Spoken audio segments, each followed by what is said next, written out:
welcome to all of you. The Ying-Tai Cultural Foundation was established 11 years ago in 2005. A couple of friends got together, among whom are business leaders, university presidents, and poets and writers, and myself as well. That was 2005, and we were discussing among ourselves, well, the way Taiwan is there anything that we could do to make it a better place? The decision was we started the foundation. Those friends with money, they donated money. Those who have time, they donated the time. And I was asked to donate my name. So, so it's not that this foundation represents me. It is the effort of some good friends who actually really are passionate about Taiwan and are worried about the future of Taiwan. And we got together, we started this foundation 11 years ago. What do? All of us sitting here now, where we are, this is an island with such a vibrant culture and such a strong economy as well. However, because of political and historical situations, we have been deprived of global citizenship, which we would all say that is so unfair to the 23 million people living here.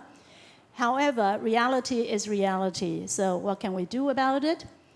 The foundation was set out to do one thing, that is, we have to cultivate global citizenship among the young people so that they do not suffer from this international isolation. And for the past 11 years, what we do is we hold seminars, we have conferences, we give lectures, we show documentary films, and all of them are international issues. So those who are here, if you are here, you are in touch with us the first time, you could do something together with us as well. If you have money, donate. If you don't have money, if you have the time, donate the time. You are very welcome to join our volunteers. To set up something like this, you have a lot of work behind the scene. Everything is done by our colleagues of the foundation and the volunteers. So I want to say, all the volunteers, can you just raise your hand, and we thank you very much. 所有的义工挥一下手. Where are you? You're still working out there? Thank you. Thank you. And all of them behind the scene. And the foundation has only 4 staff members. So where are the colleagues? Raise your hand. Thank you. Only 4 of them. 4 colleagues on the staff, plus 2 cats. They are our staff members too. All right. The Taipei Salon is one of the series we do, which is exclusively only English, no translation. And the reason for that is we want to have the non-Chinese speakers who are living on this island also feel at home here, so that they have a chance, without the barrier of language, they could communicate with the locals here. We take out the language barrier, and that is why the Taipei Salon is here. We have many VIPs, meaning very important potatoes here today. I'm not going to introduce each of them, but I do want to make special mentioning of our foreign guests here, because I want these foreign guests to tell your community that you are very welcome to join us on this occasion, because language is not a barrier anymore. So we have the representative from the Mexican office, Mr. Gonzalez. Where are you sitting? Mm-hmm. Mr. Gonzalez, big welcome to you. Very nice to have you. Tell all the Mexicans, Spanish speakers in Taiwan to come here. And then the representative from the Netherlands, Mr. Wittig. Big welcome to you. And I can speak German with him. The representative from Switzerland, Mr. Frey. Welcome. By so doing, we are already expressing ourselves. So all the German speakers are welcome here. All the English speakers, all the Spanish speakers, please join us at the foundation at the Taipei Salon. And I do want to mention especially an old friend who I have not seen for a long time. He appears here. I'm so happy to see him. Our former Prime Minister, Mr. Tang Fei, is also here. Mr. Tang.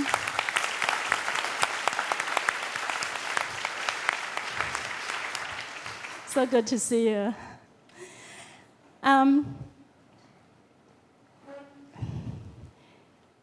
Richard Bush, the speaker today. There are so many stories which could be told about how he grew up, where he was born, what did his parents do. When I got together with him the first time on one-to-one pace, I tried to figure out from his grandparents on downwards, throughout the generations, to learn more about him. But today, just a very brief, formal introduction of him. Actually, you all know him, and I also know why you have come for. Everybody has one question in their head, and I don't know how he's going to answer that. But Richard Bush is a senior fellow at the Brookings Institution and the director of its Center for Northeast Asian Policy Studies. He came to Brookings in 2002 after 19 years working with the US government, including 5 years as the chairman and managing director of the American Institute of Taiwan, AIT. He's the author of numerous studies, articles on US relations with China and with Taiwan. In 2003 and 2013, Brookings published his Uncharted Strait, The Future of China-Taiwan Relations, which has an Chinese translation. So if you're interested, 台湾的未来 is his book. Richard has traveled from the US here. Of course, it's mainly because he was a guest for the inauguration. And I was actually surprised when I asked him, would you give a talk on this topic on 21st of May? That's one day after the inauguration. I was expecting him to say, no, that's too sensitive. It's not a good time. I was very surprised. He said yes. And so a couple months later, I wrote him again an email saying, Richard, are you sure you want to talk on that day, you know? And he wrote me back, yes. This is not going to be an easy topic because in 1 minute, when he comes up, stands here, Taiwan is listening, Beijing is listening as well, and the US has a record as well. So with so many snares, how is he going to deal with this topic and this situation? I don't really know. So it is not an easy task, but simply by the fact that he said yes to the invitation to speak on this day, I feel a great deal of his friendship and compassion about Taiwan and his sincerity as well in agreeing to speak on this day to us. But before he comes up, I want to find out more about the audience so that he knows who he is speaking to. Are there any of you who comes from the mainland? Please raise your hand so that we know where you are. Okay, can you shout the name of the province that you come from or the city so that I get an idea? Jiangxi, Hubei, Shandong, Shanghai, Guangdong, Nanjing. Okay, then shout me the names of the Taiwanese cities that you come from. Tainan. Pingdong. Yes. Hualien. Yes. 新北市. Oh, yes. 台北市的举手. Wow. Okay. It's a lovely afternoon. Again, welcome to all of you. We have many other series. You're welcome to join. Let's give a very, very round, warm applause to Mr. Richard Bush.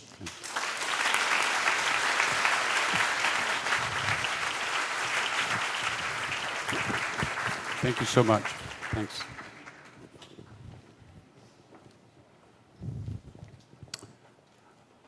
Thank you, Dr. Leung, for that great introduction. Thank you for the privilege of speaking to the Taipei Salon today. I want to tell all of you here that Dr. Leung is one of Taiwan's secret weapons. She is a weapon of Taiwan's soft power, and I wanted to speak here because I associate myself with her desire and the desire of her colleagues to make Taiwan a global citizen again. It's one of the reasons I'm happy to be in Taiwan this time is to see so many old friends. One of the people that I'm really glad to see is former Premier Tang Fei. I was here for the inauguration 16 years ago when President Chen Shui-bian took office. And I think all my American colleagues in the government really admired General Tang for his patriotism in being willing to serve in a government of the Democratic Progressive Party. And so I think all of Taiwan owes him a great debt. This is probably the most challenging talk that I will ever have to deliver. And I've given a lot of talks. I usually talk about international relations, cross-strait relations, Taiwan's domestic politics, the mainland, Hong Kong. I could talk at length about President Tsai Ing-wen, her politics, the inaugural speech yesterday, cross-strait relations.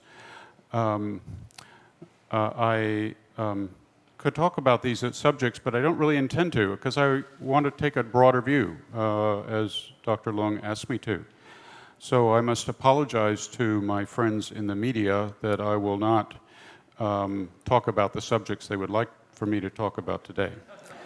I will talk about Taiwan's future, and I'm going to get to that in a little bit. But I also want to talk about the past and the present, and Taiwan and the United States. I'd like to step back and look at issues of generation and culture. I don't think about these subjects every day, and I'm pretty old by now. I suspect that for most of the audience, I'm the age of your grandparents, not even your parents.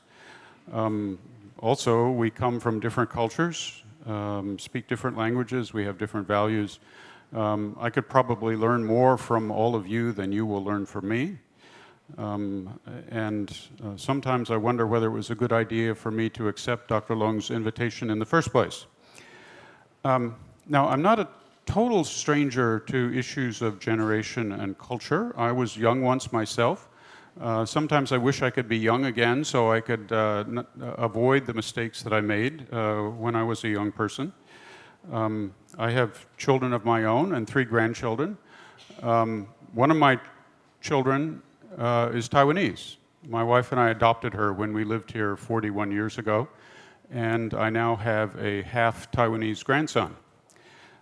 So this is my strongest connection to this island. Brookings employs a lot of young people, so I'm exposed to them every day. In thinking about the sequence of my talk, it occurred to me that bridging the culture gap may be easier for me than the generation gap.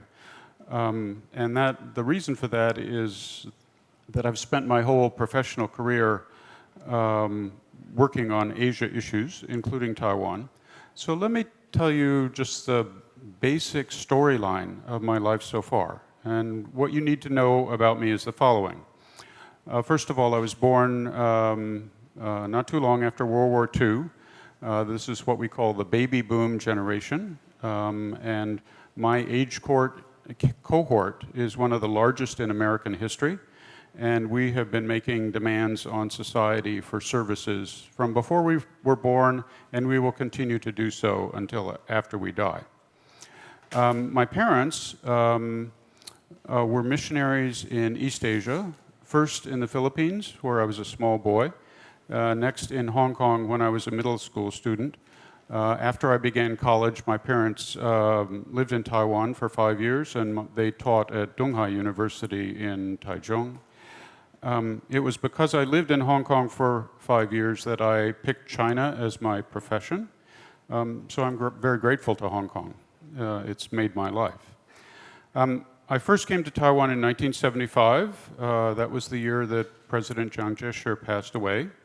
I was doing research on my PhD dissertation, which was on a subject very different from Taiwan. That was when my wife and I adopted our daughter. I am a political scientist by training, but I never taught in a university. Instead, I worked in the US government for 19 years, but with a strong emphasis on Taiwan, China, other countries of East Asia.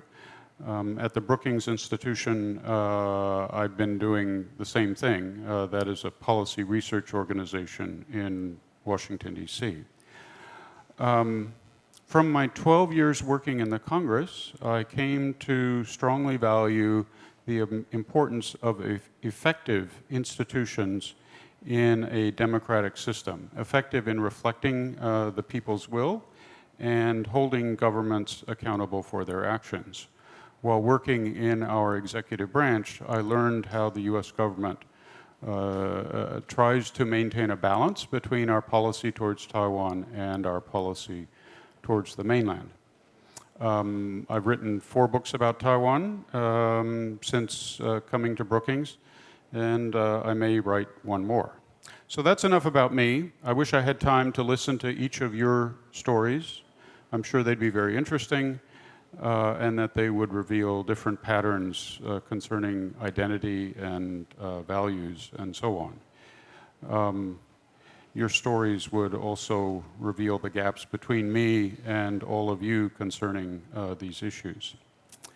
So let me speak first about cultural issues. Of course, this is a huge topic with many different aspects: fine arts, folk arts, religion, philosophy, the norms of interpersonal relations, and so on. American culture is the homogenation of various cultures of many different ethnic and national groups. Taiwan has experienced its own unique assimilation process. I'm aware that at least some in Taiwan would say that Taiwanese have their own culture that is totally separate from Chinese culture. My own view, which is rather uneducated, is that whatever we call Taiwan culture is a regional variant, a regional form of Chinese culture more generally. I would also say that Taiwan has done an outstanding job, better than any ethnic Chinese society, in preserving traditional Chinese culture. I would also suggest that Taiwan's culture has evolved over time, and it has incorporated a number of elements from our common global culture. Let me start with a story. Now, excuse me.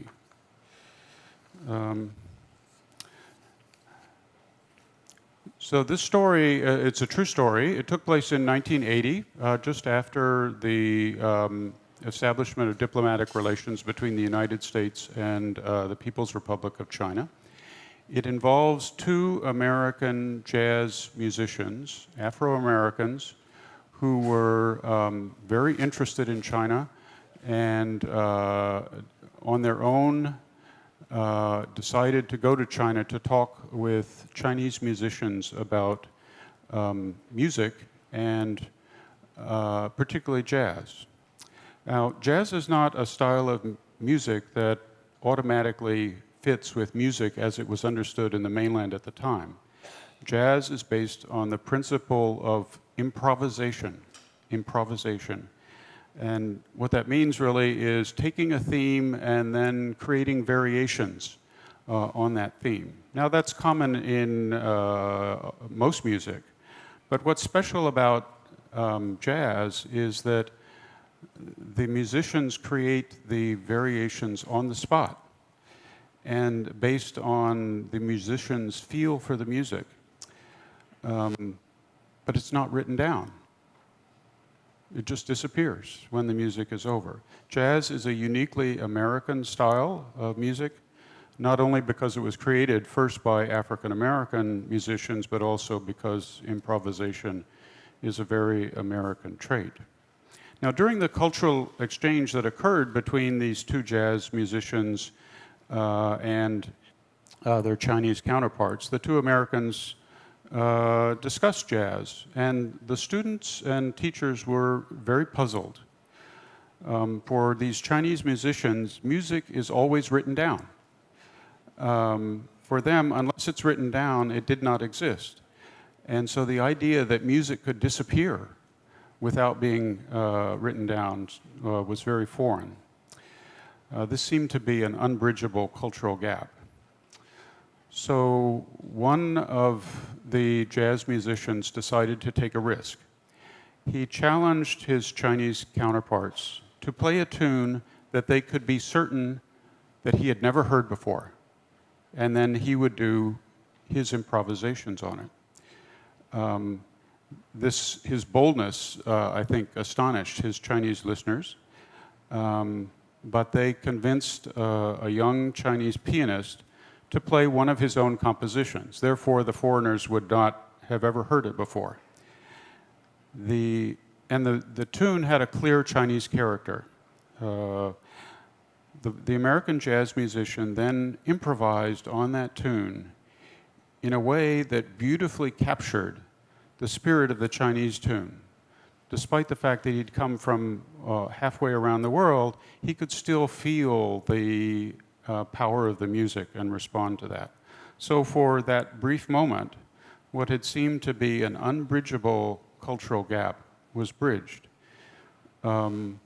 Instead of divergence, there was convergence.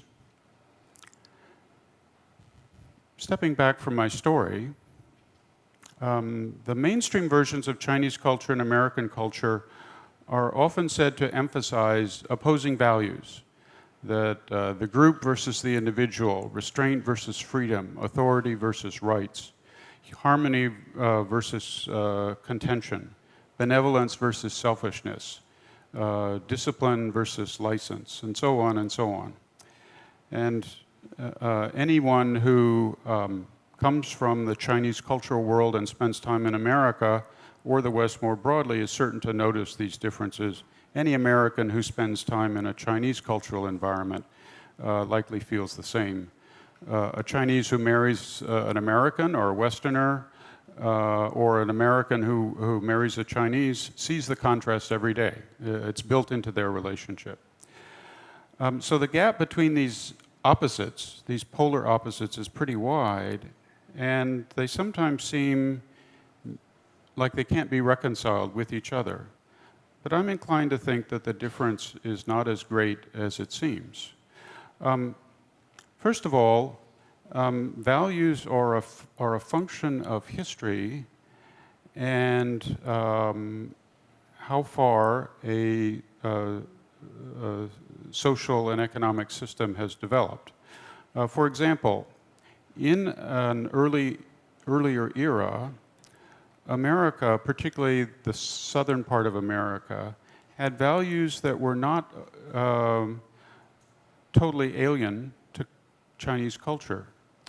At least up until the Civil War, there was something called Southern honor, which in its content is very much like the Chinese concept of face. This is something that's quite common in traditional agricultural societies, which the American South was. However, in America, social and economic change produced value change. Modernization in Taiwan has produced value change. Modernization is producing value change on the mainland. The Chineseness on the mainland and the Chineseness on Taiwan don't disappear. They each have their character. But there seems to be a growing convergence with what we might call American values or cosmopolitan values, global values.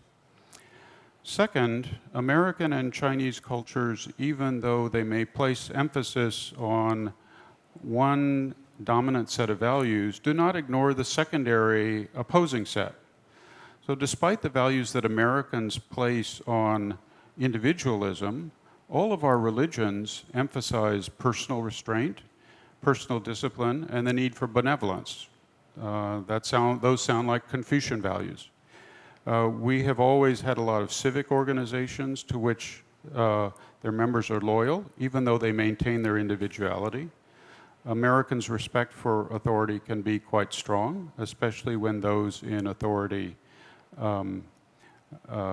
establish their legitimacy. Conversely, in Chinese society, an emphasis on the group has not stopped ethnic Chinese from being individualistic and entrepreneurial in many ways.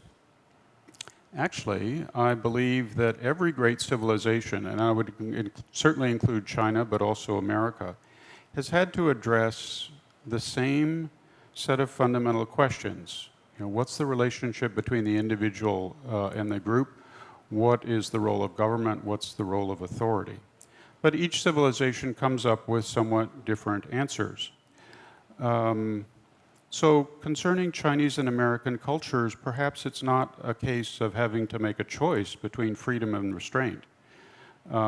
Perhaps each culture can gain a better balance between its primary elements and their opposites.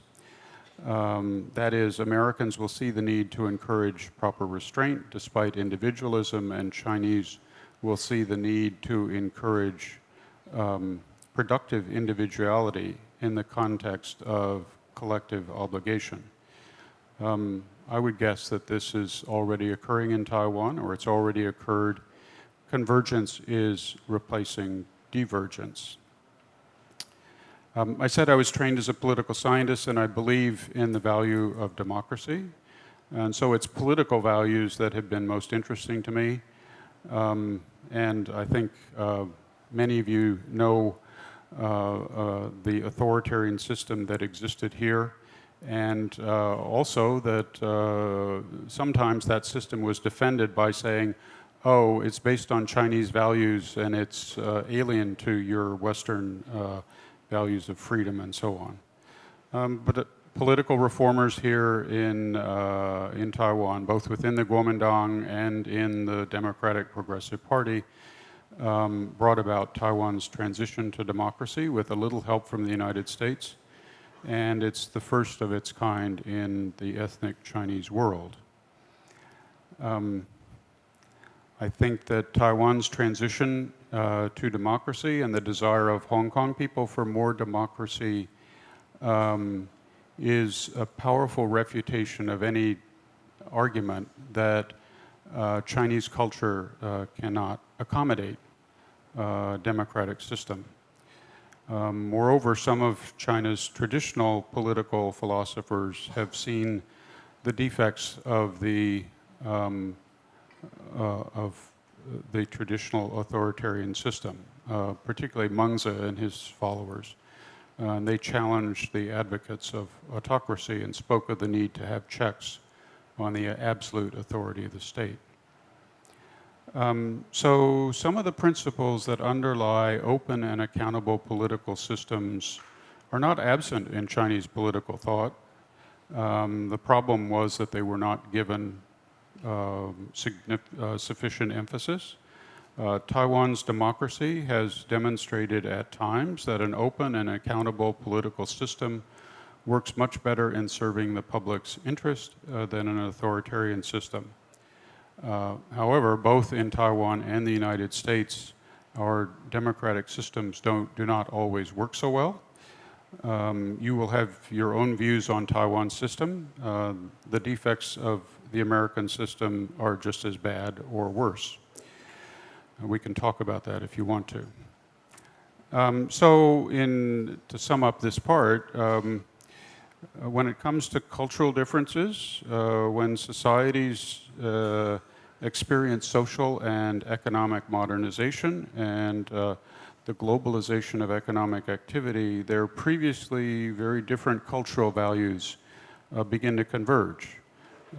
This is particularly true of a society like Taiwan, where a significant share of the population has been educated and lived overseas, in important ways, we become more alike than we are different. So let me move on to the question of generations. And this, I think, is a little bit more hard for me to talk about. On this topic, I will speak mainly to the young people in the audience. But I hope what I have to say is interesting for everybody else.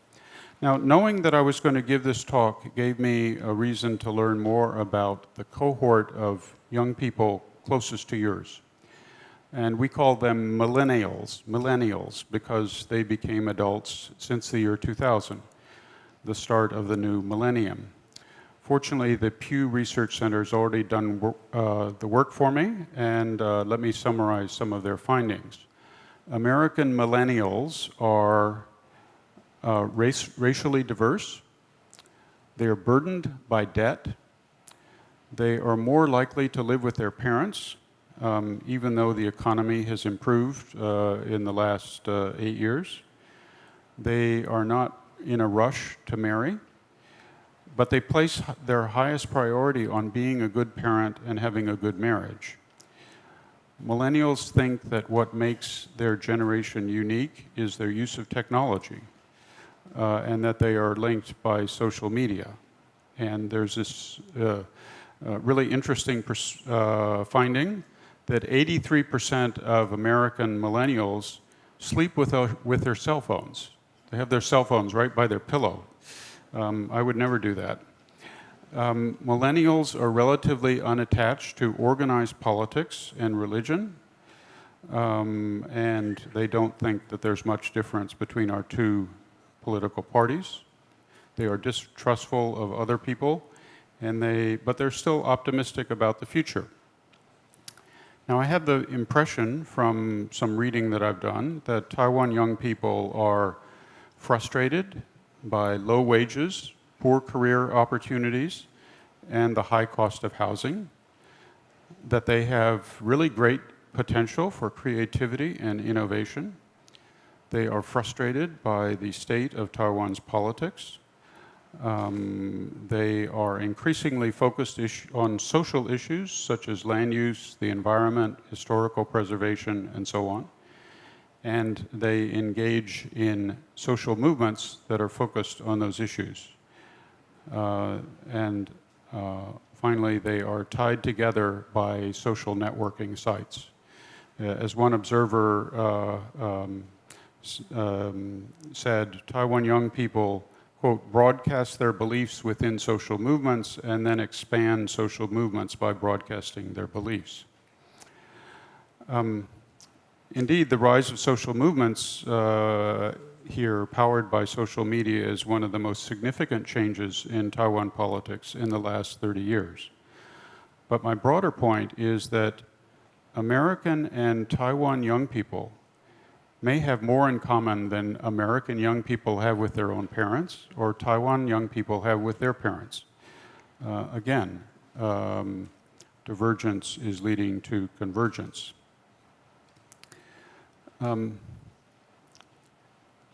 Now, given the gap between generations, how do you bridge it? And in thinking about my talk, I've thought a lot about this, and I came up with a couple of observations that I hope are useful to you. First of all, it's my impression that people in one age group or cohort find it difficult to appreciate the situation of people in other age cohorts. Now, obviously, young people are at a disadvantage here when trying to understand the priorities and anxieties of their elders because they've never been old before. And I think older age cohorts similarly have difficult understanding because they forget what it was like to be young. And I think, when you all become the age of your parents, you will look at life a lot in the same way that they do. And this may come as a shock to you. It came as a shock to me when I became a parent. There are also differences in perspective that occur because of broader changes in society, not just because people are going through the stages of life. And some big events occur that shape a whole generation. For the United States, the big event was the Great Depression. And my parents and my wife's parents were children and teenagers during the Great Depression. And I think it really scarred their thinking for their whole lives. And that was passed on to my generation and my wife's generation, and even to that of our children. I think the same thing has happened for people in Taiwan, for your grandparents and parents. They went through a number of formative experiences that were probably more profound than the Great Depression. For people who came from the mainland in 1949, there was the war with Japan, Civil War, the dislocation of coming to Taiwan, and the long separation from family members left behind. For Taiwan people, or at least some Taiwan people, there was the war, the arrival of the ROC regime, 228, the White Terror and martial law, and so on. Now, it's often the case that people of older generations don't want to talk about their past suffering, even though it may have shaped their whole psychology. They may not want to relive the past. They may not want to scare their children and grandchildren. But I think it's very important for young people to engage their parents and their grandparents and get them to open up about what life was like here on this island 50, 60 years ago. It's important for mainland young people to talk to their parents and their grandparents. I wish that I had done that with my own grandparents, but regrettably, I didn't. So that's about generational interaction within families. Looking at the broader society, two issues come to mind. The first of these has to do with the obligation that younger generations feel towards older generations regarding the big events, the big bad events of the past. And in other words, transitional justice. This is a subject of growing international attention. It encompasses different dimensions. We can talk about that later. But there is a great value in exposing the past and promoting reconciliation in a society. Now, some of these things have happened here. Peace Park near the office of the president was an effort by former President Lee Teng-hui to promote reconciliation. The 228 regime was meant to have the same purpose. It is important that the process of exposing the past is done in an objective and professional way. To politicize the past is probably not a good idea. And when it comes to addressing transitional justice, there's a question of scope.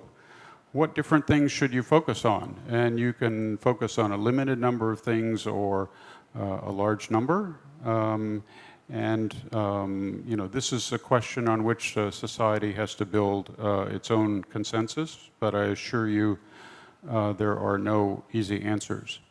Then the other question is, where does transitional justice fit in all the different priorities that a society faces? I think President Tsai Ing-wen was very clear and candid yesterday in all the challenges that Taiwan faces, all the problems it faces. And she included transitional justice, but different objectives can conflict with each other. There needs to be a consensus on which is most important and which is less important. Now, discussing transitional justice leads me to another subject, and that is how a society evaluates its present state and what it seeks for the future. And it's also related to how to get from the present to the future. Different groups in a society can disagree about past, present, and future. And generation is one of the bases for these disagreements. It's no accident that young people in Taiwan helped propel the DPP and President Tsai to power, just as young people in the United States in 2008 propelled Barack Obama into the White House. Now, I think what this often comes down to is the difference between realism and idealism. And there's a line that I like from a play by George Bernard Shaw. And in the play, an idealist is speaking to a realist, and the idealist says, you see things as they are, and you explain why. But I dream things that never were, and I say, why not? This is a fundamental clash. I think not all young people are idealists, not all idealists are young people, but when there is pressure for change, when idealists come to the fore, young people are often at the front of the movement. They have legitimate grievances regarding things as they are.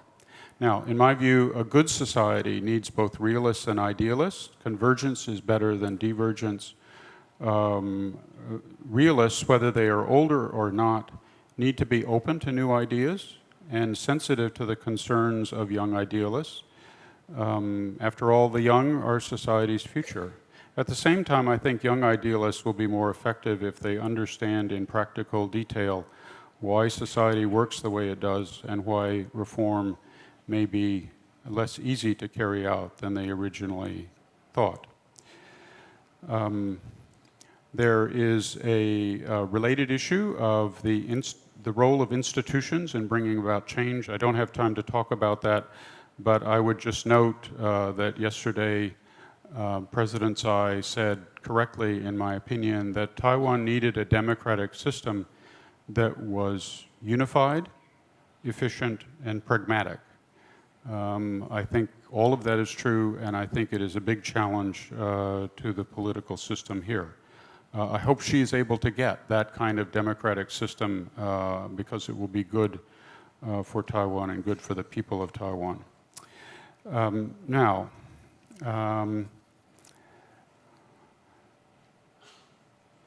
So that's cultures, generation, and let me offer a few concluding thoughts about Taiwan's future. Taiwan does face a number of challenges: restoring growth, reducing inequality, meeting the needs of the older generation, and so on, so on and so on. President Tsai had a fairly complete list yesterday. I do not envy any Taiwan leader who has to face even one of these problems, but President Tsai and her team must face at least several of them all at once and pretty quickly, and all of them over time. Because these problems are interconnected, it will probably be necessary to find balanced solutions and acceptable trade-offs between various priorities. That is easy for me to say. That's very hard for Taiwan to do.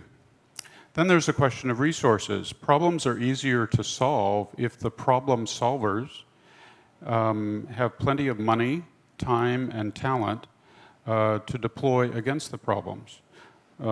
Certainly, Taiwan has substantial resources, but leaders have to have a way of mobilizing those resources and then deploying them. Again, that's easy for me to say, and it's very hard for Taiwan to do. Looming over Taiwan's domestic issues is the shadow of China. Its long-term objective, as we know, is unification. It does not fully understand the dynamics of Taiwan's democratic system.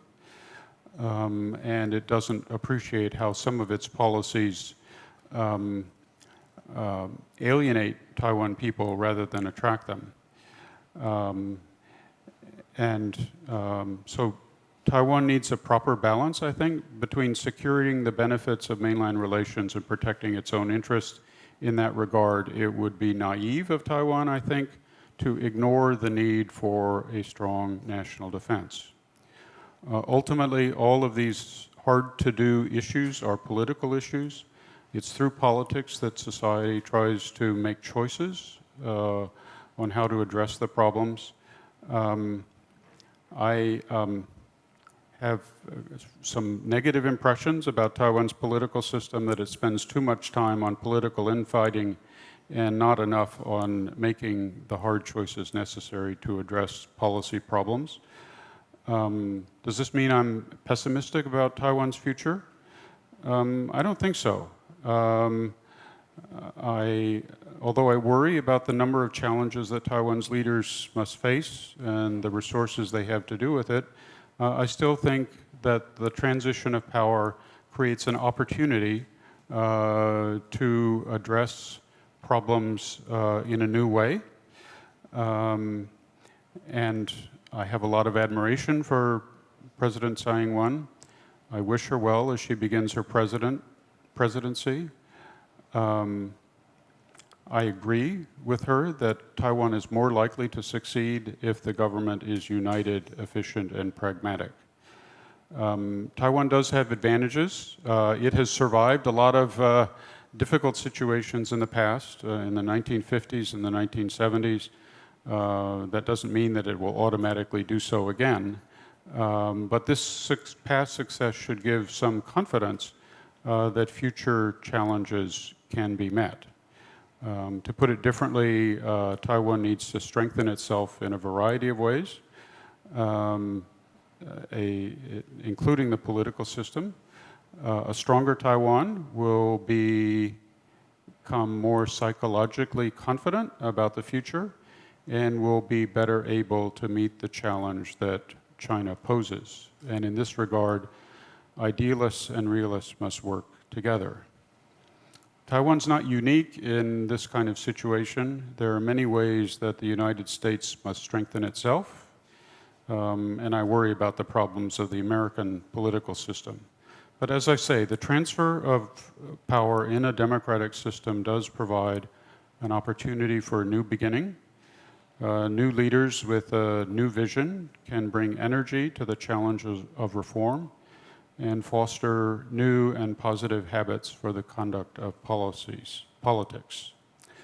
While I cannot foresee Taiwan's future, I do hope that the various forces in Taiwan society, young and old, blues and greens, rich and not so rich, can work together to seize the opportunity that now exists. Again, that's easy for me to say. It's very hard for you to do, so I wish you luck. Thank you. Thank you, Richard, for the talk. I found the story about the musician, for example, really very interesting, and that shows probably not only the difference between the American and the Chinese mindset at that time.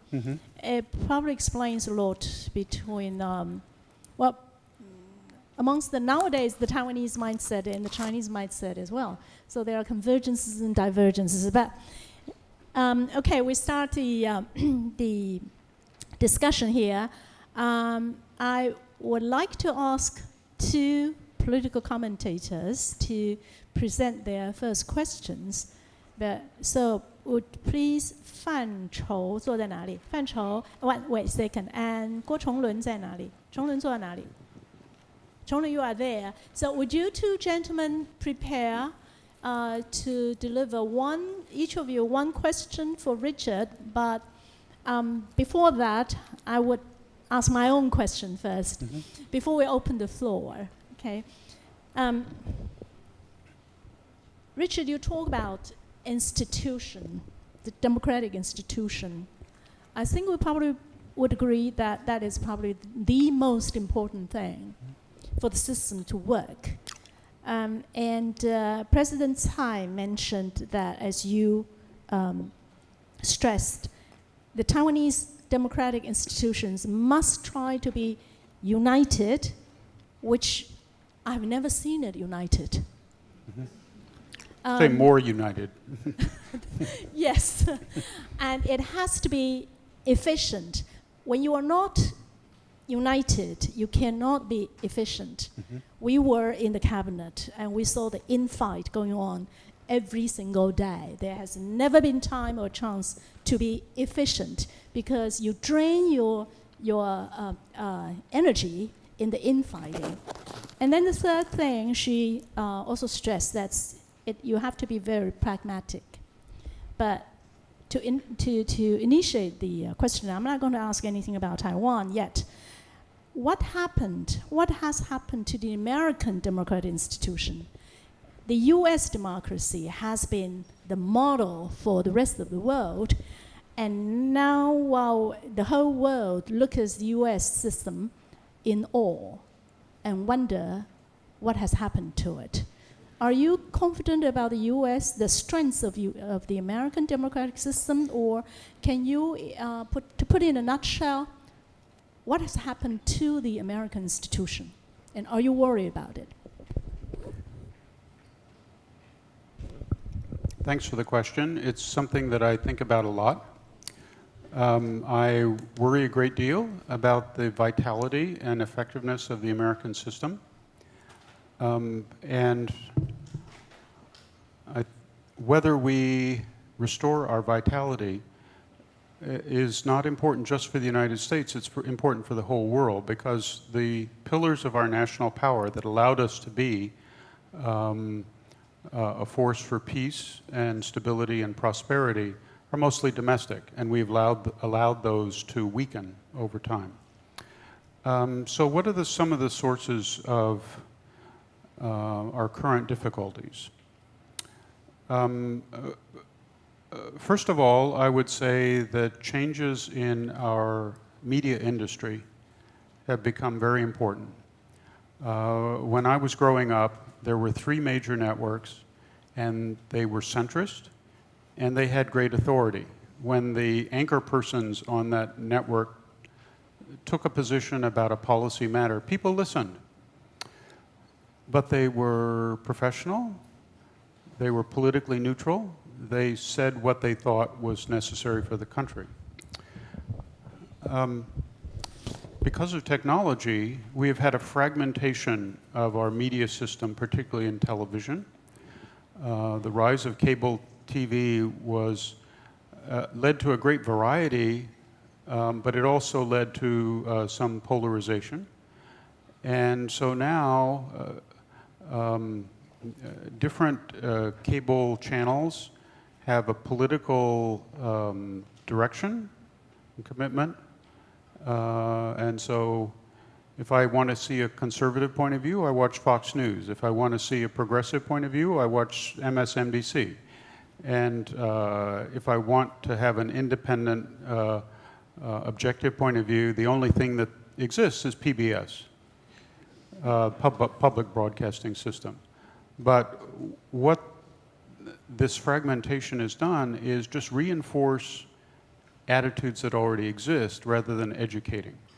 I have a sense that the same phenomenon has occurred here. Second, I think that we have seen a corruption in our political system, particularly in our legislature, and that people with money, not just people, but organizations, they are willing to provide benefits to members of Congress in return for policy favors. In fact, they are expected to provide those benefits. We have a phrase, pay to play. What that means is if you want to play in terms of policy, you have to pay this congressman or that senator. And I think that this is very destructive, particularly for those forces in our society that don't have money.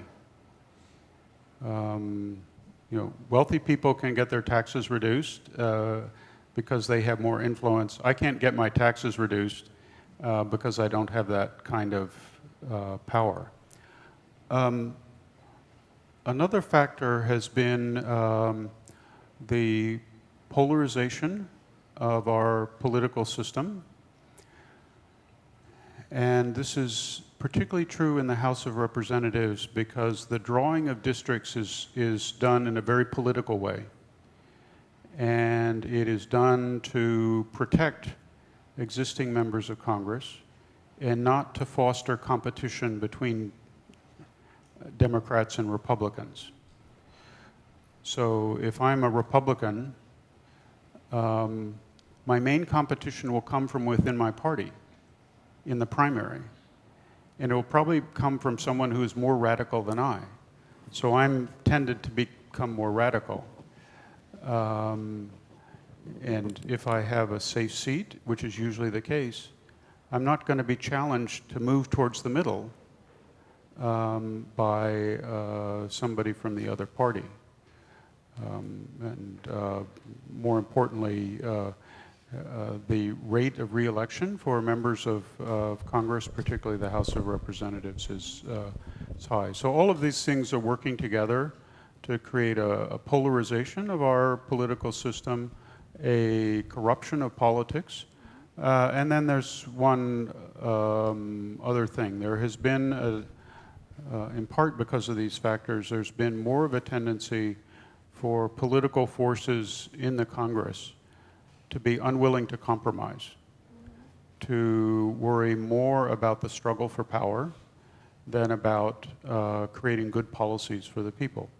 So, for example, at the time of Barack Obama's inauguration in January 2009, there was a meeting of Republicans away from Washington, D.C., and the consensus was reached that we Republicans are going to do everything we can to ensure that Barack Obama fails. We will oppose him for the sake of opposing, and we will do everything we can. Are you talking about America? Are you talking about us?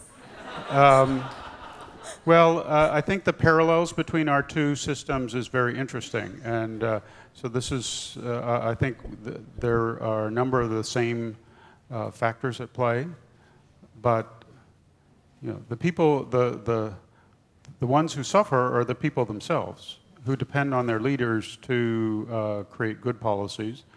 In the case of Taiwan, I think the other side benefits from Taiwan's weakness. Are you more worried about the corruption of the political system itself, or are you more worried about a certain person like Trump? I'm more worried about the systemic problems, like corruption and polarization. I think I know what's going to happen to Donald Trump. I'm not going to make a public statement. But you do lead me to an important point, and that is, no matter who is elected, they may not be able to govern. Hillary Clinton may be our next president of the United States, but if the opposition in the Congress takes a similar attitude towards her that it did to Barack Obama, even though she would like to compromise with them, nothing will get done. The people will suffer, America will suffer, the world may suffer, and it's all very short-sighted. Okay. In recent years, when I read the American commentators or analysis about the political problems in the United States, I sometimes got very surprised because I found that the same article, if you translate it into Chinese, it looks like an article talking about Taiwanese politics. But that brings me a comfort, because if an old democracy like the US is suffering so severely from these ailments, then with the young democracy of Taiwan, I get comfort from that, saying that, well, we could improve ourselves because we're still so young. But anyway, Chong Lun is the... Could I just make one comment on that? Please. We've had previous times in our history where the political system got very broken and was not working effectively and in a united way and pragmatically. What has saved us at those times was that the emergence of reform movements from out of civil society. The emergence of what? The emergence of reform movements out of civil society, out of different social forces, and those have created a lot of pressure for positive change. And so what I hope is that a similar reform movement can occur not only in the United States, but here, but other weak democratic systems. I see what you mean. In other words, what we like to see when you are very disillusioned or frustrated with the present political situation, we should urge the young people not to turn to disillusionment, rather you should turn to active participation in order to form a reformist movement to change the system. Guo Chonglun, the political commentator from United Daily, please. I would also ask both of gentlemen to make your question very brief, please. In mid-March, United Daily News had conducted a poll. As you know, United Daily News is more pro-unification than other media. And the result they are coming out is that there's 73% among all the pollers consider themselves Taiwanese. It's not Chinese and Taiwanese, and it's not Chinese, it's simply Taiwanese. And among the young people from 20 to 29, the percentage even higher, 85%. So my question is, would this has been a big change from 20 years ago. What kind of US policy is going to react to this changing identity? The reason why I'm asking this is because one of the cornerstones in US-China policy is the Shanghai Communique. Within the Shanghai Communique at that time, they have cleverly designed a formula saying that the both sides of the strait have considered there's only one China. What if this assumption or this condition had changed in Taiwan right now? There's several alternatives for this. One is that the US would have to recognize the things happening in Taiwan. Just this thing had been demonstrated in the last presidential election. And the US policy would have to change accordingly. And the second is the people in Taiwan would have to recognize there's an international reality that this identity of ours cannot be demonstrated like that. So is there another alternative for that solution? Richard, can we have the second question in together? You can answer them. Fan Chou, please. Sure. Okay. Can you also make it short? Okay. Here are two questions. Actually, one question, but I have to ask it. Yeah. Okay. It's going to be from harsh to crazy, or harsh to dirty. I'm just checking your sense as a career diplomat. I'm not asking for any clear answers. Okay. Question number one. Okay. What's the likelihood or the United States responses should China, or even the United States government itself, should China initiate some kind of permanent neutralization status of Taiwan agreement with the United States? Because Taiwan is now floating on the 3 joint communique, and the Taiwan Relations Act, Taiwan is like Avatar, the floating island.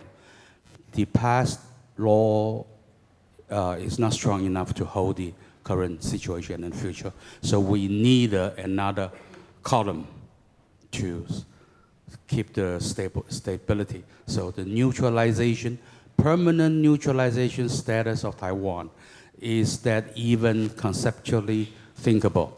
That's the first part of the question. The second part of the question, and audience, I apologize first because this may shock you. But it has to be short. They have to be shocked, okay. Yeah. What would the United States government respond, okay, if Taiwan someday announce changing its English name from Republic of China into, not into Taiwan, right? We all know what Beijing will react, all right?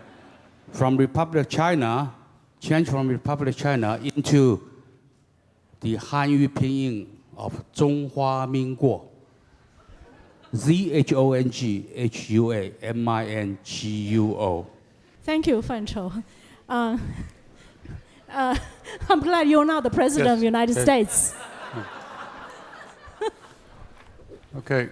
First of all, Zhonglung's question, it's in a way the question that never goes away. I have to be frank that I don't like that particular poll. I know it has a long history and it's well established, but what does it mean to ask somebody, are they Chinese? Does that mean, do they want to be a citizen of the People's Republic of China? Are they a citizen of the Republic of China? Are they ethnically Chinese? Do they worship Mazu, who's a Chinese god? There's no definition of terms. Moreover, just because somebody has a Taiwanese identity doesn't tell you anything about their political aspirations. It may just be a reflection of the fact that they see this island as their home. And that the other side of the strait is different. And I actually think that instead of polls, maybe focus groups would be more useful in finding out how people interpret these terms for themselves. Because without the pollsters defining them, people will define them in their own ways, but that may distort the results. I think the United States has accommodated itself to the ever-strengthening emergence of Taiwan identity, and so far so good. Finally, I would say that as a social scientist, perhaps we need to be more sophisticated in thinking about questions of identity. And this is related to my first point, but is it not possible for individuals to have 2 or 3 identities at the same time? That in certain respects they regard themselves as Chinese, in other respects they regard themselves as Taiwanese, and in still other respects they regard themselves as a member of the global community. So in terms of ethnicity and culture, Chinese. In terms of one's homeland and where one's going to live one's life, Taiwanese. In terms of what you like in popular music and that sort of thing, cosmopolitan. And these identities go up and down at different times. It depends on external circumstances. But I think we need to work a lot harder to understand what we mean by identity. To your question, let me do the second one first. How would the U.S. government respond if Taiwan announced a change in its English name?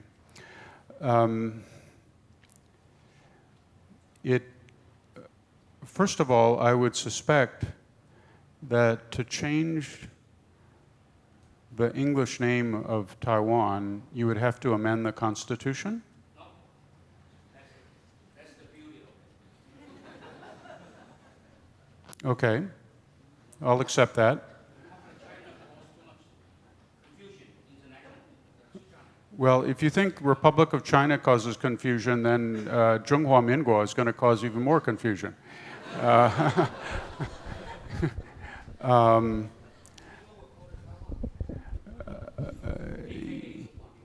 Well, that's what we do anyway. So the Republic of China, aka Taiwan. And the people who need to know what it is. I happen to think that the Republic of China, whether you use the English term or the Chinese term, is a very important asset for Taiwan for a variety of reasons that I've written about. Now, a neutralization formula. The first question I would have is, what would be the relationship of this neutralized Taiwan to the People's Republic of China? Would it be a territory, a constituent part of the People's Republic of China, like Hong Kong is? Would it be an entity that's just sort of out there? I mean, Austria, when it was neutralized in 1955, was a sovereign state. It had been occupied, but there was no one denied that Austria was a sovereign state. And the question was more what its political alignment during the Cold War would be. If I'm not wrong, I think we are talking maybe two different things. Could be. One is neutrality. One is neutralization. Okay. Neutrality, like Swiss, Austria, they claim neutrality. They have to be a sovereign state first. Yeah. But during the World War I, I remember reading a Belgian document, 1917. There is a concept called neutralization, which excluding doesn't presume that you must have sovereignty. That is, you just neutralize yourself from everybody. Of course, if that's the case, then the U.S. Can sell as much weapons to Taiwan, and China has to do something. I mean, right now, China, the U.S. If we don't do anything, I think my personal view, the entire Asia is on a collision course, and someone has to remove places like Taiwan out of the conflict formula. Okay. Anyway, Fan Chou, you are. the, do I understand you right? You are saying that is this alternative viable at all to declare, whoever declares that the cross-strait area is a neutralized zone? Is that the question? Yes, just like. Is that an alternative at all? 30-some years ago, China signed a 3 joint communique with the U.S. stating that there's only one China, right? Everybody recognized that. What does that have to do with the neutral zone? That is already not strong enough to hold the future development. So, if I'm just asking this assumption, if China, Beijing, approached the U.S. saying that, hey, let's sign an agreement, let's make the cross-strait permanent neutralized. Okay. Simply asking if that's possible at all. Yeah. Okay. What would the U.S. respond to that? I know it's very likely. I know. I'm just. But now we have negative interest rate. Yeah. The world is upside down. Okay. So nothing is unimaginable. Okay. Thank you. Okay. So 3 quick responses. Well, 4. I'm not an international lawyer, so this is something I would have to study, and if you have some references, please give them to me. Second, when I was a diplomat, I learned never to answer hypothetical questions. And I think that's good advice here, but I will give you a couple of answers. I'll be brave. First of all, where are the people of Taiwan in this decision? The United States, on several of occasions, has made decisions about the fate of the people of Taiwan without consulting them. And this goes back to 1949, or even before. The Shanghai Communique was one of those. This was not our finest hour. And now that Taiwan is a democratic system in which the people have an opportunity to voice their views, for us to somehow cut a deal behind their backs would be an act of great bad faith. Finally, I would make a controversial point. I happen to believe it, but I still think it's controversial, is that the root cause of Taiwan's being an issue in US-China relations is the offer that China made to Taiwan starting in 1979, what we now know as one country, two systems. Nobody here is interested in that formula. If China wants Taiwan to be less of an issue in US-China relations and in terms of peace, let them make a better offer to Taiwan and see how people respond. But please give me some references for me to study. Richard, before I open the floor, because you mentioned the word, let China make an offer to Taiwan, so I have to ask this question. When Ms. Tsai gave her speech yesterday, and even before, everybody was waiting to see, is she going to mention the 92 consensus or not? And Beijing is watching that as well. I could not help asking myself, to be honest, I don't like the situation. It's like the Taiwanese, we are sitting on the examination bench, and we are writing the examination paper. And somebody out there cross-strait is the examiner, standing there tall and waiting to see if you got the right answer down on the white paper. That's the situation. I agree with you. And there is such an asymmetry there. So, and you mentioned the dichotomy of idealist versus realist. So as idealist, I would say, well, why is it not the situation that we are standing tall there, and China and Mr. Xi is sitting on the bench writing an examination paper and tell me how much democracy and how much human right, how much freedom are you going to give your citizen? And if you do enough of that, I would consider giving part of my heart to you. Why is it not that? Why is it not reversely? So there is such an asymmetry there. But if you are a realist, you might say, well, what choice do we have? Then I came to your article, which was printed on April 22nd, 2016, your own article, in which I read, you said, literally, you said, there is also an obvious asymmetry. And you used the word asymmetry, so I was pleasantly surprised. In all of this, Beijing publicly demands concessions from Tsai, but she makes no public demands in return. That was exactly what I was thinking as well. Would you like to comment on this? Sure.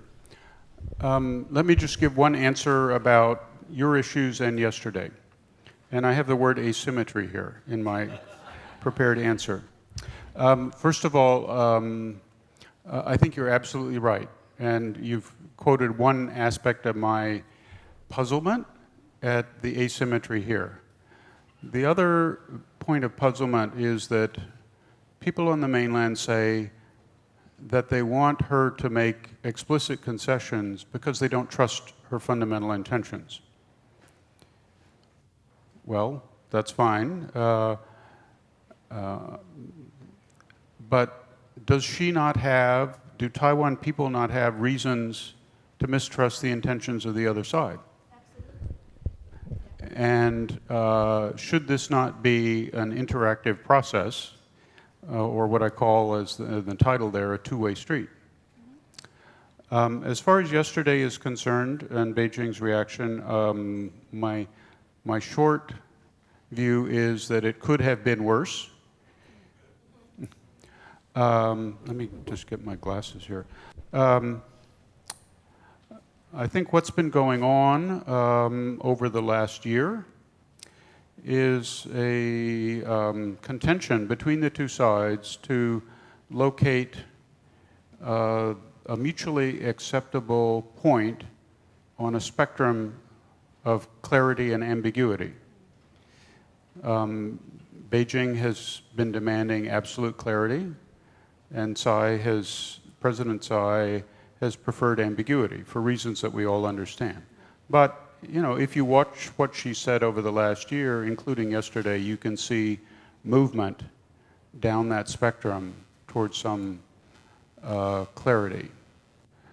So the question then becomes, does this not provide a starting point for continued interaction, for continued trust building, that through words and deeds, each side reassures the other and in a reinforcing way creates a better basis? The optimist in me hopes that that is what yesterday represented, a starting point. It starts out a gradual process of building mutual trust. Mm-hmm. Yeah, it takes efforts from both parties. Mm-hmm. Yeah. Okay, now we have to open the floor. Some rules. You try to be very short with your question, because limited down to 1 minute, so that other people have the chance to also talk to Mr. Bush. And if your question is too long, I will be very brutal. Okay. And also. Tell us who you are, also very briefly. I need the help of my staff. How do we do this? Can you set up, this way you have to pass the microphone all the time. Where are the microphone? 1, 2, 3, and 4. Okay. Well, how are we going to do this? Let's have some young people. Yeah. Okay. Yes. Every time I pick 3 people, okay, 3. You in the black shirt with full story, okay, and the lady in green, okay, and on this side, Miss Wang, 3 of you first, all right, please. 1, 2, 3, and be very brief, please. Ladies and gentlemen, I'm a student who major history in Furen University. Today I will ask a question about mainland students in China. As we know, there are many restrictions on our mainland students. So, for example, we can't enjoy national health care and we can't have a part-time job. According to the nowadays political atmosphere,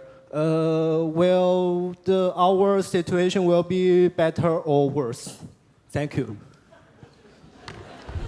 All right, thank you. And the lady in green? I've seen political parallel between Taiwan and the United States. Both are dominated by a two-party system. By what two-party system? Political parties. Yeah.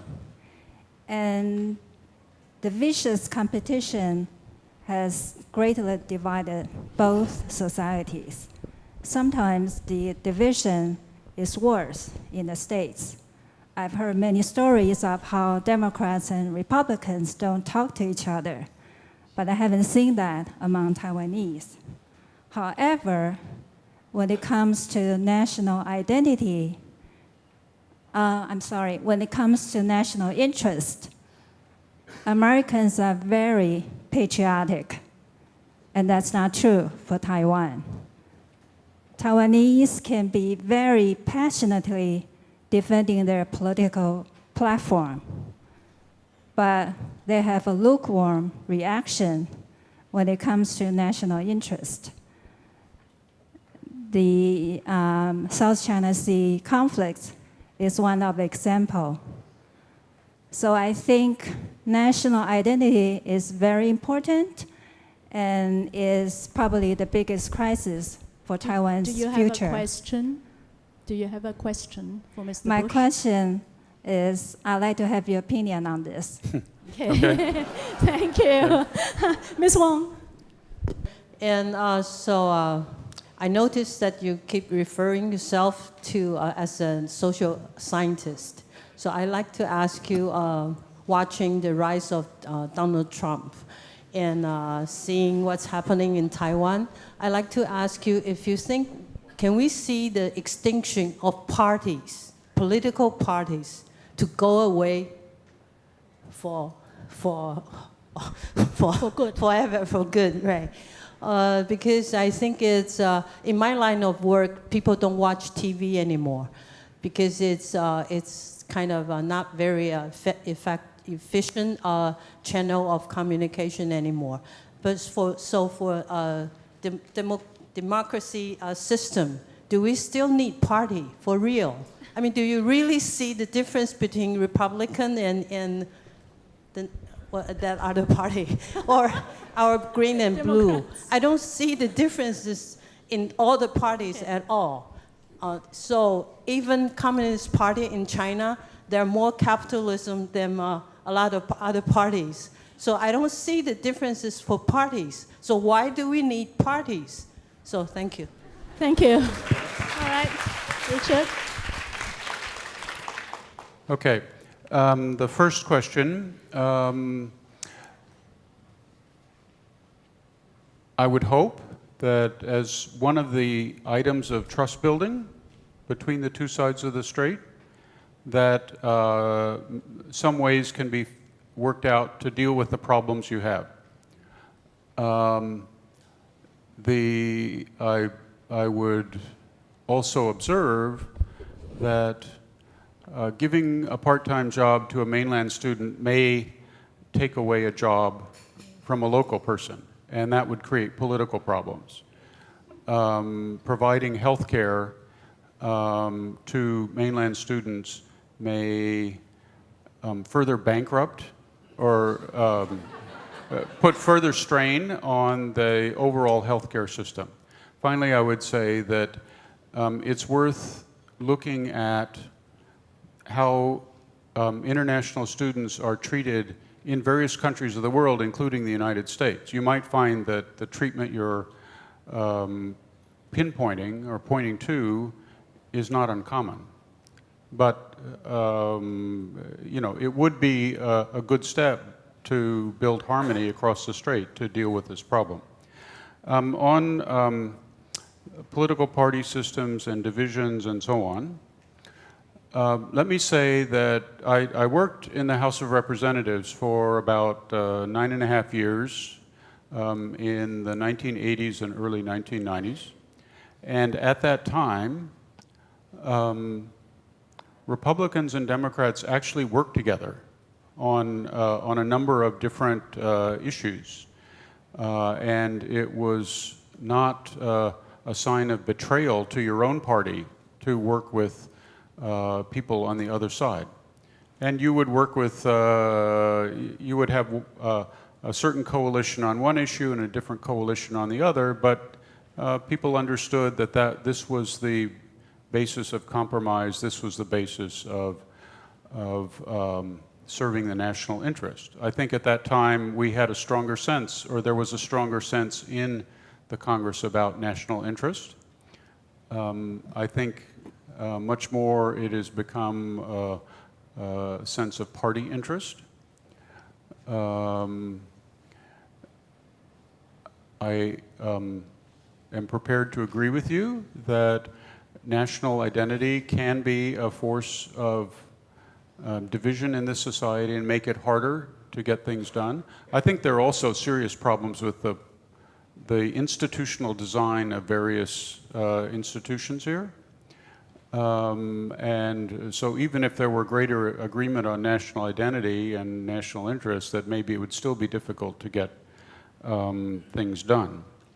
And I hope that in this time of opportunity, some steps can be taken to improve the institutional design of those institutions.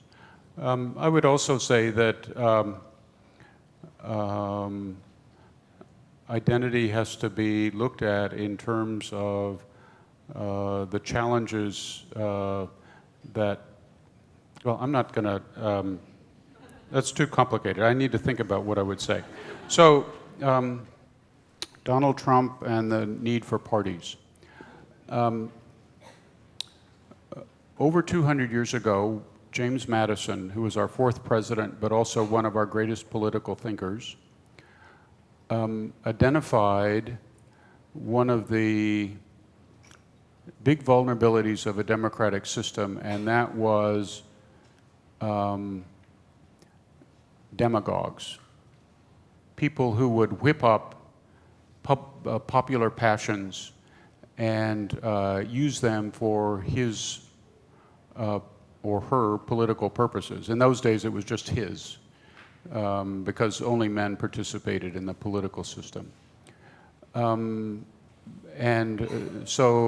that meant that a demagogue would overwhelm the political system. So he tried to design the American political system in a way to prevent that. Obviously, Donald Trump is challenging the design of the American system. I think he has performed a useful service in that he gave voice to a large number of people who were angry about their situation and angry about the American political system and its failure to deal with their problems. This then becomes a stimulus for policy change, for policy reform. And to that extent, he's performed a useful service.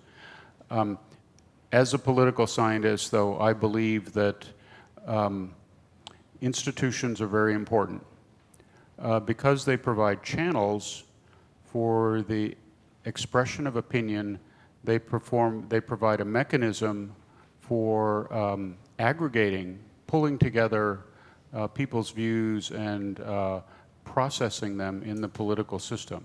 So I continue to believe that good parties are important to democracy because they provide the channel with which people participate indirectly.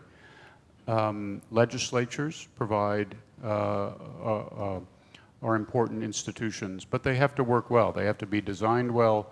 They have to be uncorrupted. I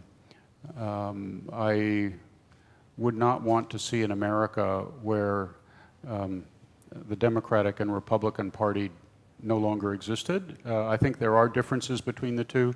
I just wish they would do a better job. So I think that's okay. Okay. I see a hand with a pen. All right? And she or he also has a hat on. Okay? And on this side, far back, you are shaking your hand. Yes. Keep shaking so that we know which one. Yes, that's the hand. All right. And number 3, I want... promised somebody. Yes. Yes, you were standing up just a while ago. Number 3, and number 4 is the lady sitting here. All right? Okay. The lady in green again. All right. So the first one, where are you? Over there. Yeah. Please make it brief. When you said somebody waving a pen, I expected a lot of hands to go up waving pen. The Taiwanese are so honest. Next round, please. Next round. Yeah. Thank you. Back there, please make the question Dr. Bush, very short. Afternoon. Tell us who you are, where you come I'm from. Huang from National Taiwan Ocean University. We know that you are an excellent expert on Japan studies. Recently, U.S. welcomed Japan to set up new security laws and encourage Japan to engage in South China Sea. Will Taiwan be involved in this regional tension or conflict concerning the intimate relationship between Japan and Taiwan, specifically for the vague interpretation of the defense sphere of Japan's new security law? Thank you very much. My name is Phoebus Lee, and I'm a local citizen. Yeah, I would like to have your comment about the House Resolution 88. So does it equal to the communicate of the between the China and the U.S.? Because I think the resolution, backed by the Senate and the House, is very important for from the point of the civilian. So I would like to have your comment. Please remind me what the subject of House Res 88 was? Yeah, that's right. The House Resolution 88 just announced by... What was the subject? The subject? I'm sorry? Six assurances, okay. Yeah, six assurances. Yeah. We all understand that senior researchers and the career diplomat in the areas of Southeast Asia, including Japan, Korea, China, and Taiwan. Mm-hmm. As I understand that President Obama is going to visit Vietnam and Japan in the next week or so. Would it provide a very good opportunity for the Japanese government to face the President Obama to express the Japanese government's regret to initiate the Second World War II? And by the way, to express their sorry to the people who sacrificed of the United States together with the people he killed during the Second World War II. Thank you. Hi, I'm Natalie So, a program host at Radio Taiwan International. Mr. Bush, you mentioned two major political problems in Taiwan and America. One was political infighting between the two parties, and another was the corruption of Congress. And I was wondering if you see any solution to these problems. Japanese security law. The main purpose of that legislation was to authorize the Japanese self-defense forces to provide better assistance to United States Armed Forces in certain situations. The limits on Japan's ability to help its ally were creating some strain on the alliance. So the U.S. government welcomed these changes. From my own point of view, there are still restrictions on how that legislation will be implemented, and we will have to see going forward how effective it's been. I'm not sure it's correct to say that the United States government encouraged Japan to play a role in the South China Sea. I know I didn't say it. I think that there are some problems closer to home, closer to Japan, that need to be focused on. We have to consider whether Japan's being involved in the South China Sea would make things worse or make things better. With the Japan, this security treaty issue, whether Japan should be allowed more freedom in the maneuvering of its army for world peace, so to speak. We have the German model, where Germany has been allowed to employ its army for peacekeeping. And it's the restraint of the Germans themselves deciding, yes, we could send troops to Afghanistan, but not to Iraq, and so on and so forth. Do you think this German model, in this question, the German model is something that could be considered to apply on Japan? Well, my recollection is that actually Japan had its own version of the German model. No peacekeeping was allowed before 1992, but each peacekeeping mission had to be authorized by the Diet. You know, even the current legislation puts restrictions on.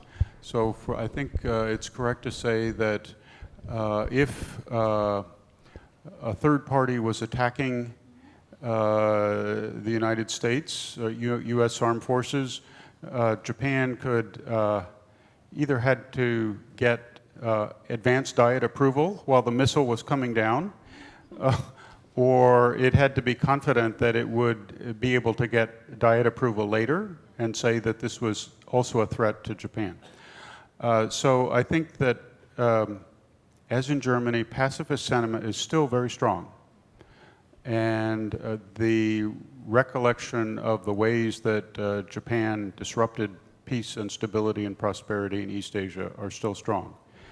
And this pacifism is built into the Japanese political system. I think this will continue.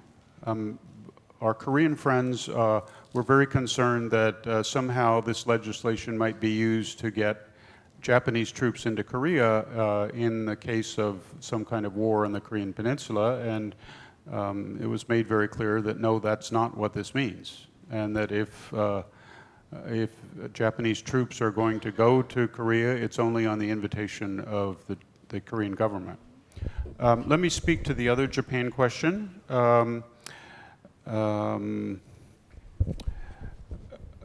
It would probably be useful for U.S.-Japan relations for Japan to express remorse. I don't know what the word would be, but let's use remorse for Pearl Harbor and the sacrifices that Americans made during the war.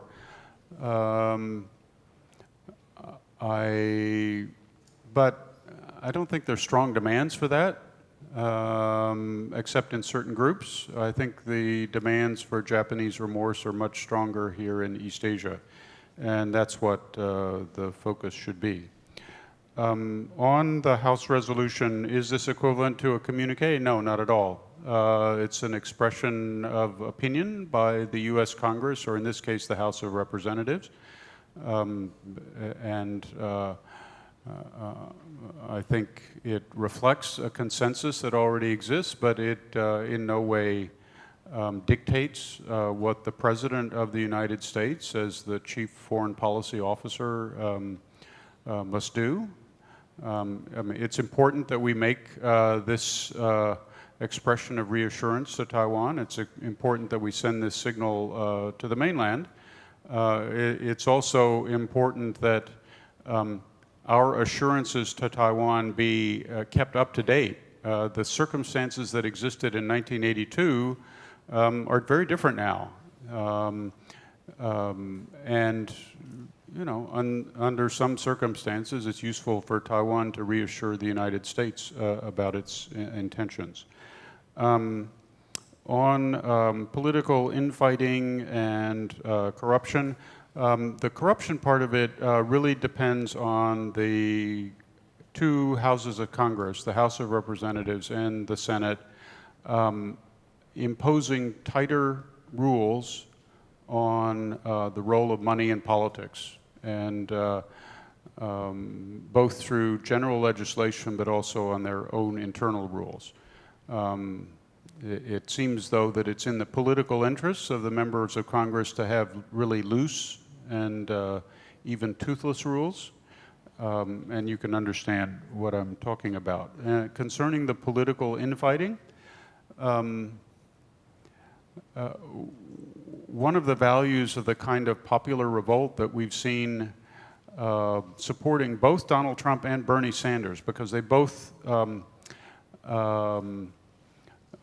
given voice to the anger that exists, is that sometimes it gets politicians to realize that they have a broader responsibility to the public than to just continuing to fight. And perhaps this election year will encourage more focus on the national interest, more openness to cooperation and compromise, both within the Congress and with the executive branch. But you know, it's often when you see a fire burning that you actually get the hoses out and try to put it out. Okay, last round. I said you can't sleep if you don't get a chance today, right? So, wait. The gentleman, yes, you. Wait, not yet. Yeah, 1 second. Okay, number one, so many questions, Richard. So you have to come back. It's funny, mostly on this side. Yeah. Yes, is that the gentleman with the book in the hand? Yeah. Okay. And then, all right.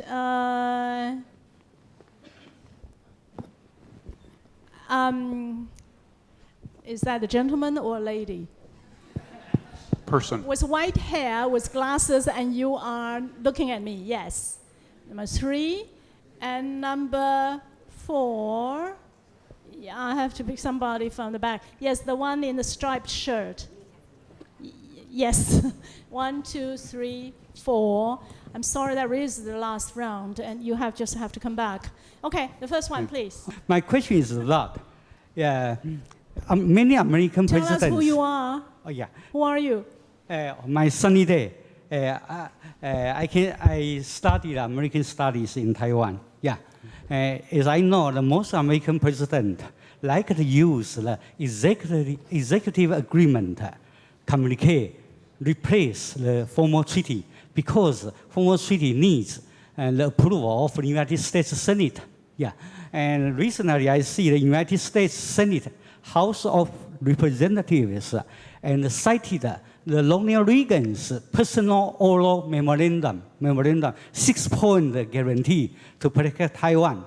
And many people feel very happy that the Senate and the House passed a resolution toward the 6-point will enhance to protect Taiwan's security. What's your point? The first one, you said just now, just a political gesture to expression opinion only, no legislative power. Yeah. The second one. You have just one question, please. Okay. Oh, no. And the later question, is it possible for the concurrent resolution will be retreated to become a joint resolution? Thank you. Richard, did you get it? Excuse me? You get it? Right? Yes. Oh, okay. Yeah, the second one, where? Oh, over here? Yes, please. My name is Richard Hartzell. I live in Taipei. And Dr. Bush just mentioned that he'd be interested in getting some references, maybe further references, legal, historical, et cetera, on the cross-strait relationship, the triangular relationship, USA, Taiwan, China. Just so happens my study group just put together a compendium of historical and legal information. We posted it on the internet, and I printed out a copy today. I wonder if I could pass that up for Dr. Bush's reference. Great, thanks. So I'll give this to one of the girls, or... Okay. That question was easy. If anyone else wants one, they can see me. I can give them the internet address. My name is Ying-Tai Chia, retired. My question is about an article recently published, as a matter of fact, yesterday in Washington Post by Gary Schmidt.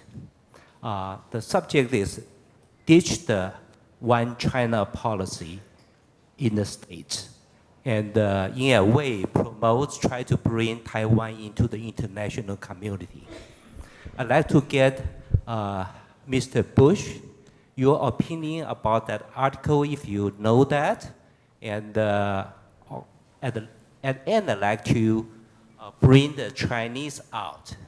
On the front, it said Lao Bu. Lao Bu in Chinese, it could be an experienced fortune teller. I hope you can foretell some stories. I didn't understand the last part. And your question is? Your question? My question is the comment about the Gary Schmidt's article about the ditch the one China policy. Thank you. My question is, the first is, as you know, American and Taiwan are good friends, but I wonder why USA always force Taiwan import your tainted I'm sorry, I pork didn't. and the beef and the Say again, I didn't. And genetic modification food. And the second, both cross-strait are a big family. We are Chinese. We can solve any problem and challenge by ourselves. It doesn't. It is not related with other countries. If other countries touch, I think things getting worse. It's too bad. Okay. So it's your comment. It's not a question, right? Yeah. Saying about. Okay. So no, please answer me. Why force Taiwan import the tainted pork and the beef? Why does the U.S. force Taiwan to buy the tainted pork or beef? Okay. Okay. Because one of them, there were only 3 questions because one was a commentary. So I'm going to give this privilege to a person. Who is age under 20? Raise your hand. Younger than 20. Who is 19? Younger than 19. 18. Younger than 18. Oh. And younger than 17. Who's the youngest? Raise your hand. Who do you think is the youngest? Raise your hand. How old are you? 18. I'm sorry? 18. Is there 17 here? 17. You are 17, 18. And how old are you? You've been raising your hand a lot. How old are you? 19. Do you have a question, 17-year-old? Yes, you do. No, not you. You are not 17. She does not. Then she's right. 18-year-old. Do you have a question? Okay, if you can control it very briefly, 1 question for you and 1 question for the 19-year-old. 18-year-old and 19-year-old. Shoot. Do I have to stand up? Do I have to stand up? Oh, Yeah. I lived here all my life, but I was born in America, and I'm ethnically Chinese and Japanese, but I consider myself Taiwanese. I consider Taiwan my home, and I'm a citizen from the United States. And I was wondering, what do you think the future holds for people like me who have multiple identities? Like you said, people can have more than one identity. As I was wondering, what do you think the future holds for people like me who call Taiwan their home, and want to see more, like want to see Taiwan become better, but as idealistic and as optimistic as I like to be, it's hard. It's very hard. Okay, thank you. And the 19-year-old, please. Hi, Professor and Doctor. I'm from mainland China, and my name is Zhou Chengxi. I'm from Nanchang University in Jiangxi Province. And I noticed that most of the questions are related to politics, but now I'm going to ask a question related to culture. And this question is for both of you. And in your new book, Listening, and I want to quote a little piece of it. 用枪开门，门也应该破了。用文化是一把钥匙，只要有钥匙，没有打不开的门，穿不透的墙。The culture is the key. So I'm talking to my friends in Taiwan. What he quoted was the line from my book, which basically says, you can't open the door with the gun, but with culture, probably. Yes, so I noticed that while I was talking to my friend from Taiwan, they are constantly denying, some of them are denying the value or even the existence of the Chinese culture in Taiwan. And to be honest, I'm deeply worried because I think that the Chinese culture, beyond all the politics, is the bridge or the key of solving all these problems. And these are very important things. So I'm just wondering, is there any kind of things that we as young people, young generation can do or to solve this problem or to embrace their idea as diversity? I mean, I don't want to see that the Chinese culture is dying or just vanished in this island. Thank you. Will the Congress change it from a concurrent resolution to a joint resolution? I think that the Congress, in passing a concurrent resolution, sent the signal that it wanted to send. A joint resolution which has the force of law would have to require the president to do something. But it has to do something that is within Congress's constitutional powers, in this case in the area of foreign policy.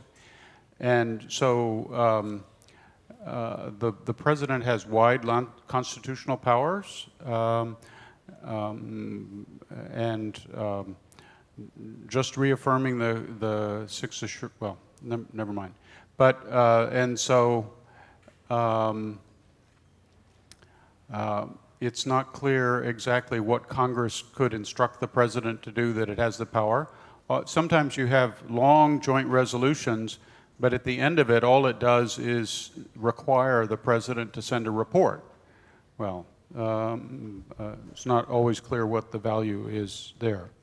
So Gary Schmidt's Washington Post op-ed. First of all, the United States itself doesn't have a one China principle. We have a one China policy.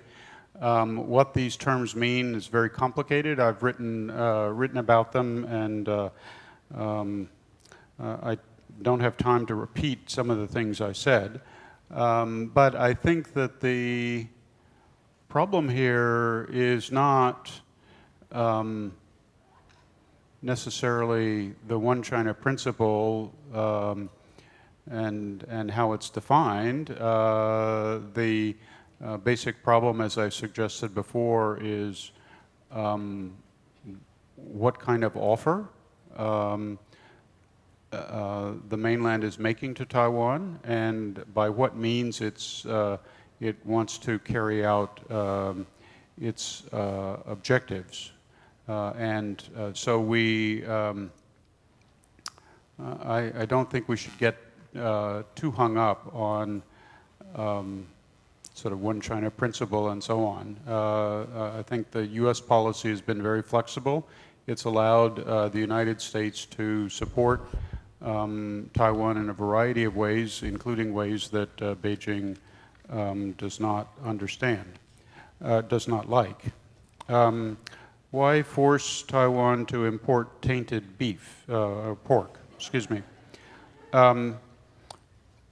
The United States is not trying to force Taiwan to import tainted pork.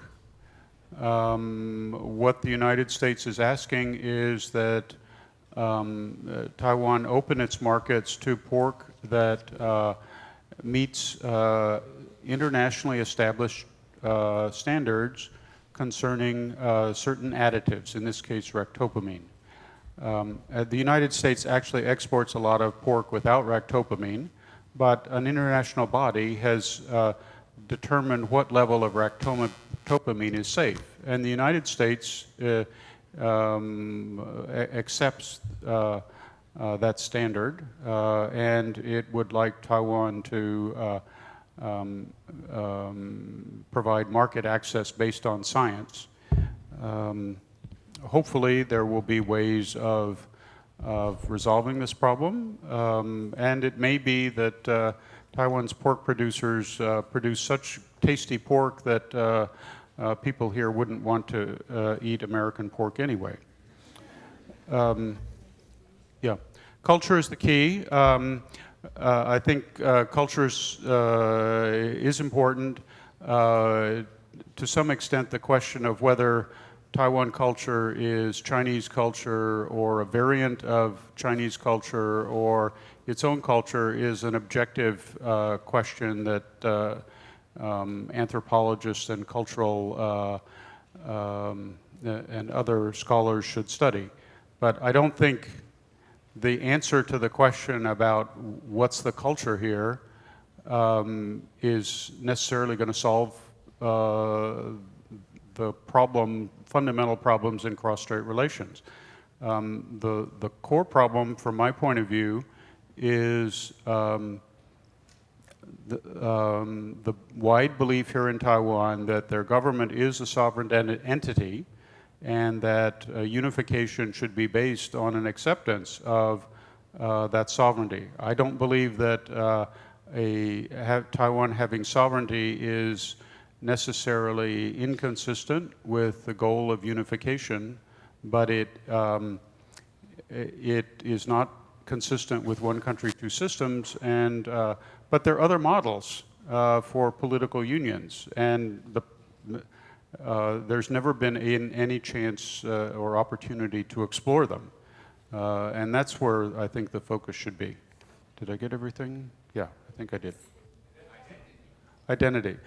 This is a tough question, and frankly, my own daughter has wrestled with the same problems you have, because she's ethnic Chinese from this island, and she grew up in a white society. I think one of the challenges that anyone like her or like you faces is working out, what the hierarchy of your identities are and how to manage the relationships between the two. In the long run, I think that multiple identities and multiple cultural resources create a great opportunity for you, because you can do things that people with a single identity cannot. You have doors open to you that people with just one fixed identity can't necessarily open. So good luck to you. Many people in Taiwan believe that if Beijing decides to attack Taiwan and take it over militarily, the Americans will come to our rescue. 70% actually. 70% of young people. So what do you say to that? And nobody asks this question. Yeah. People are so polite. Well, again, it's a hypothetical question. If when I was a diplomat I had answered that question, I would have been fired. I think, first of all, the United States is reluctant to give blank checks because the people we give them to then try to cash them.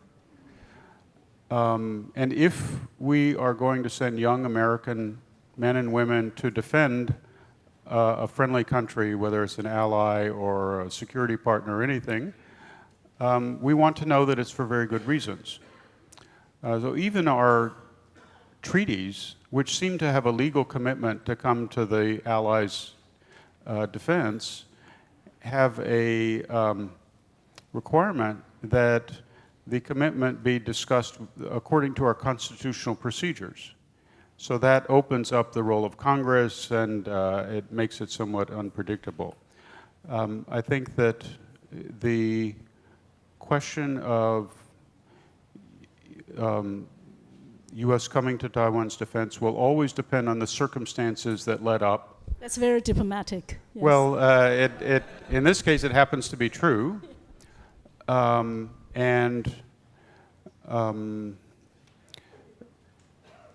The whole focus of U.S. diplomacy is to avoid a situation where circumstances create military conflict and then raise the issue. So I can't answer the question without knowing the circumstances. I do believe that it is very important for Taiwan to have its own military capabilities, because if the U.S. decides today to come to Taiwan's defense, it can't be here tomorrow. It does take a period of weeks before we can get here in a meaningful way. So Taiwan needs to hold on for that period of time, or it has to have such military capabilities that the other side would not risk coming in. Finally, I think I can understand why 70% of young people, I think it was, believe the U.S. will come to their defense. I'm pleased that they're in their confidence in us, but I think I think that... Honestly, I don't believe that. Yeah. Well,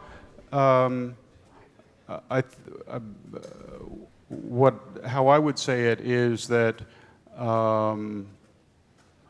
Taiwan has its own responsibility for keeping the peace. It has its own responsibility for maintaining strength. It has a responsibility to communicate closely with the Americans so that we understand the circumstances that make conflict inevitable and justify coming to Taiwan's defense. So this is a partnership, and each partner has its obligations. Premier 唐先生，唐院长，Mr. Bush 是说，不管有没有美国的支持，台湾本身的军备还是非常重要的。您同意这个说法吗？We ask some people to help you fighting for your freedom, for your national interest. Why? Thank you. I don't think it's a question, but it's a declaration of attitude. Yes. Finally, because this 19-year-old, when he was trying to get the chance to ask a question, he had put a word on piece of paper, which says culture. And that is why I want to use that to end today's session. This young man was saying that the Chinese culture, 中华文化, why is it a burden that you want to get rid of instead of considering it as a key? Allow me to say this. I think for us Taiwanese, it is really a hardship for us to live and thrive under the shadow of this huge power force called China. It is even harder to maintain a sanity of the mind. And especially we're trying to retain our freedom in our system. In this process of struggling to keep our own way of life, some of us would think that Chinese culture itself is a burden, that's something we have to get rid of if we want to get rid of that system, of the political system there. But to answer your question briefly, if I would allow to answer that, I would say I hope the Taiwanese would consider Chinese culture not as a burden on your back, a load. When you are trying to get over this mountain to the other side where the greener meadow is there, when we consider it as a burden on the back, then you want to get rid of it. I would rather consider Chinese culture as a map in your hand. It actually shows you how to get there. So if you consider not as a backpack, which is so heavy that you have to get rid of, you consider it a map, which actually gives you wisdom how to get over, to overcome this mountain and get to the greener side. So it's a map and it's not a burden. I hope that's how we look at Chinese culture. Could I ask a question?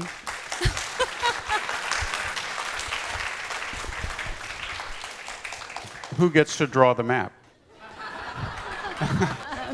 Well, the Taiwanese are better in drawing the map because the Taiwanese have kept this ancient map continuously without the political upheavals and disruption. The relationship of the Taiwanese with this map is a very healthy one. And it's unfortunate, it's actually a loss for the Chinese on the mainland who have gone through the terrible 70 years of political history, that they have a difficult relationship with this map. So the Taiwanese actually should have better self-confidence that we have this map at hand and it's going to help us. Does that answer your question? It's a very good answer. But Richard, I want you to have the last words here because yesterday and today, we are having a new government, a new era has begun. And no matter how frustrated we are, we have to look at the future with optimism and with power in your heart. What's your words for us before you leave, let's say, especially to the young people here? Well, first of all, I take very seriously the long list of problems that President Tsai enumerated yesterday. And I have no doubt that she wants to make a serious effort to try and address them. And I've talked already about her understanding of the kind of political system that Taiwan needs to address them. She said something else that I think is very important, and that is that you not only need good leaders, you need good followers. She will not be able to achieve her objectives for Taiwan without strong support from others in the political system, from civil society, from society as a whole. And so this will be a joint effort. But that imposes an obligation on all of you to be good and idealistic and constructive followers. Thank you. Thank you, Richard Bush. Thank you. Okay, thanks so much. It's great. Thank you.